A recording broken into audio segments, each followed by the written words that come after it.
उप मुख्यमंत्री विजय सिन्हा ने मोकामा में भव्य परशुराम मंदिर निर्माण व तीर्थ क्षेत्र के रूप में विकसित करने का किया ऐलान।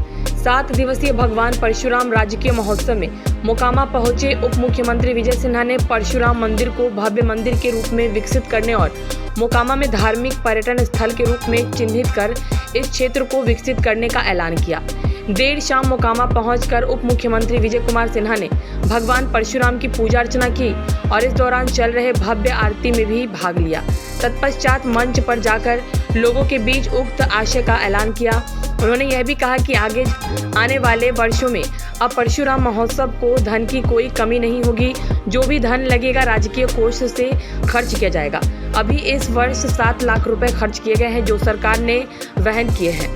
उन्होंने कहा कि मैं सनातन धर्म के संरक्षण हेतु सदा प्रयत्नशील रहा हूं और रहूंगा। कलश यात्रा में भी आने का सौभाग्य मिला और लखीसराय जाने के क्रम में आज भगवान परशुराम के समापन की पूर्व संध्या पर पुनः इनकी आरती में भागीदारी करने का अवसर मिला।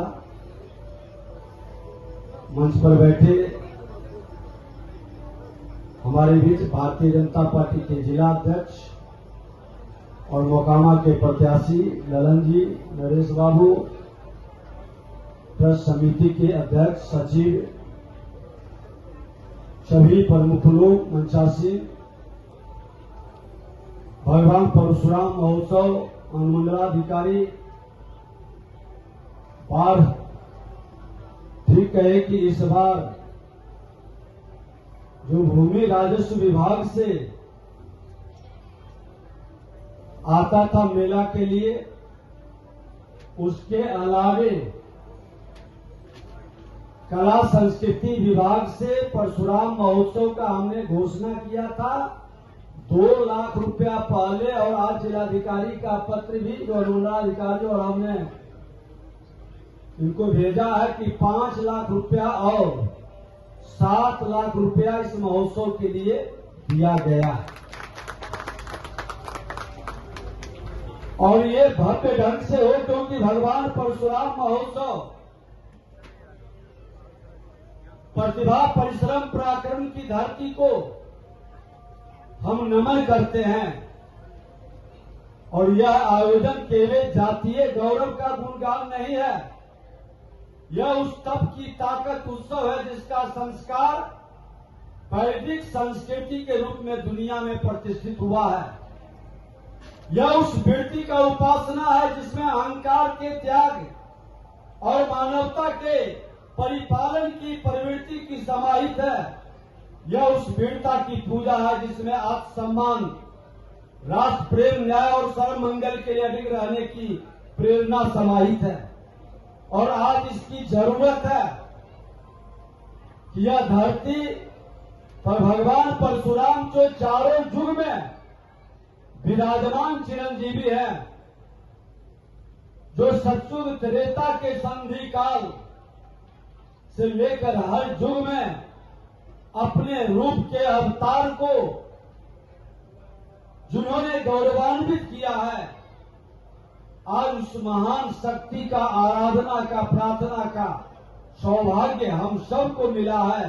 यह धरती जग रही है और इस यहाँ के पुरुषार्थ से नए भव्य मंदिर का निर्माण का हमारे यहाँ के एमएलसी नीरज जी से भी 1 हफ्ता पहले बातचीत हुई। हमने कहा कि जब लखीसराय जग सकता है, इन दमनेश्वर महादेव, मां बाला त्रिपुर सुंदरी का भव्य मंदिर बन सकता है, तो मोकामा क्यों नहीं हो सकता। 6 महीना पहले भोला बाबू आए थे रिश्तों के हमारे घर पर ही। हमने कहा था भोला बाबू से कि आप बरबीघा में बहुत खर्च कर रहे हैं।